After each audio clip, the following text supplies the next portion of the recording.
Welcome back to AM Northwest. Our next guest is an award-winning illustrator, graphic novelist, podcaster, and professor whose latest book is filled with illustrations of adorable animals, quoting the most helpful things she's learned through her own time in therapy. Here to share more, we welcome back the author of Emotional Support Animals, Nicole J. Georges. Good to have you with us again. It's so nice to be here. Welcome back. Thanks. All right, first of all, the illustrations are just adorable. But let's talk about your inspiration behind this, because there's some serious things that were happening in your life. Oh yeah. Well, in 2013, I had been in therapy since I was in my 20s. Okay. And in 2013, I had a lot of grief at once. I had some family issues. I had my dogs die. I went through a breakup and family death. And I was out of town in White River Junction, Vermont, doing a cartoonist residency, and I was like, I need support. And so I was going to therapy once a week and support groups for people with families like mine, and I just was getting so much inspiration all the time. I started this as a drawing exercise. Right. Where every day I sat down to draw a book, I was like, how do I get myself excited to draw every day? Right. And I drew an animal I always wanted to draw that I had no other reason to draw, and I had them say one of the things I had learned in therapy.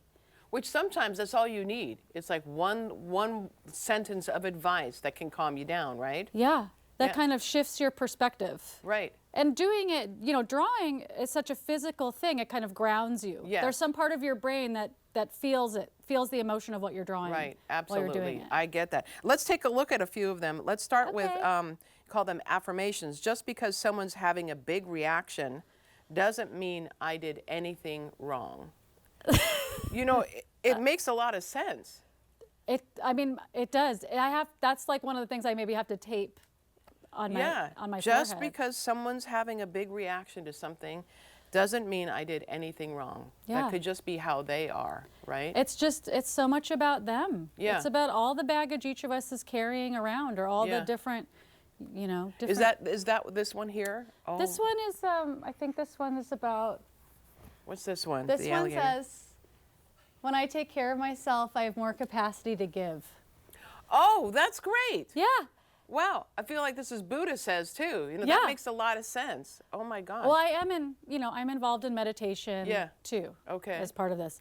But yeah, I feel like at the end of the day, we're not taking care of ourselves just to take care of ourselves. We're taking care of ourselves so we can be more responsible members of the global community. Right, absolutely. You also include a worksheet. Tell me about the worksheet. There's a lot of worksheets in there for you to ground yourself. I started them in 2020 when I was in isolation, and I just needed a way to connect to my notebook every day. So I made myself little grids, little worksheets to be like, what's in my control today? What's not in my control today? Because there's so much out of our control that could really spin us out. It's like, okay, if you can just let the paper hold on to this stuff that you can't control. Right. What can you do for your community or your micro community or yourself? I was like, when will I put down my phone today? Yeah.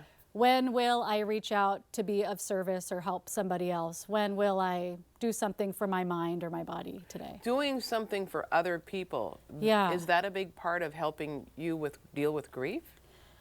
Yeah. I think, gosh, there's some saying of, the difference between pain and suffering is isolation. It's like if you can get out of isolation with your grief or with your pain, then you don't have to just suffer with it. You can share it with other people, or find that you're not alone. Right.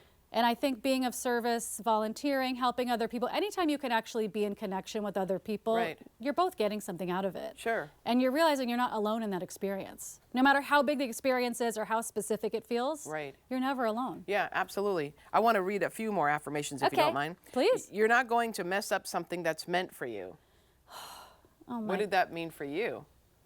Well, I think I always thought I had control. Like, if I act the exact right way, this relationship will be for me. Oh, If I do this exact 3 things, this job will be for me. And it's just like, you're maybe not in charge of that, or maybe you're not at that, maybe you're not meeting each other at the same place at the same time. We have to all remember that sometimes things are not within our control. Most things are not within our control. Yeah, and if it was meant for you, it would meet you where you're at. Right. And it's okay if it's not. Right. But kind of getting into acceptance about being able to let go of that outcome you wanted is a big deal. It's a big deal. Yeah. Another one, as I love myself more, I demand less of others.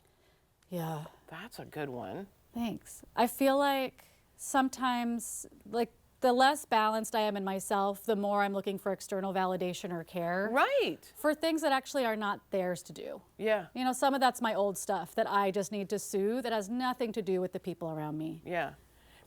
Therapy really helped, didn't it? It sure did. I feel like it grew me up. Yeah, that's so funny. Because if I didn't have therapy, I'd be like a screaming 5-year-old on the inside walking around in an adult's body. Yeah, that's so funny. Okay, what people say, this is good too. Okay. What people say is just information. You don't have to take it personally. That's a quote from my friend Beth Pickens, who's a therapist, an arts therapist. And yeah, it's nice to be like, it's just information. It's just information. And depersonalize it. Yeah. It's not an actual condemnation of your character. It has nothing to do with you. Right. Someone's just saying something and you can decide how to take it later. Or not. I was just telling somebody, a viewer said to me in an email, I think it was anonymous, which would make sense. He or she said, you know, you need to, when you're wearing your white pants, which she's talking about the leggings, you need to not keep your legs open because you don't look like a lady. You need to close your legs and look like a lady. Oh my God, I love that. And I thought, they're pants. They're pants. And then I thought this one really fit when I read this. I was like, what people say, it's just information. She thinks I'm not a lady. It's okay. Maybe I'm not. but you know what? I'm not going to take it personally because now I find it funny. No, that's just her. Right? I hope she's watching right now. Yeah, me too. She got excited enough to send that email. I know! Isn't that funny? Yes. That it meant that much to you. You had to tell me about it. Yeah. This is so funny. Okay, here's another one. I don't need to achieve anything to be lovable. Can you believe it? Right? That you have to know that within yourself. A lot of people just know that.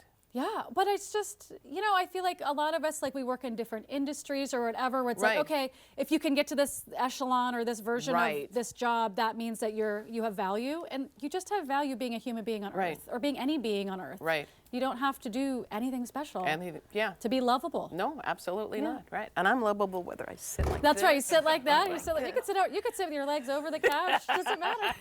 All right. The book again is titled Emotional Support Animals. Nicole J. Georges, great to see you again. Thank you so much. Thanks for having me. All right. We'll be right back with more AM Northwest. Don't go away. Excellent. Thank you.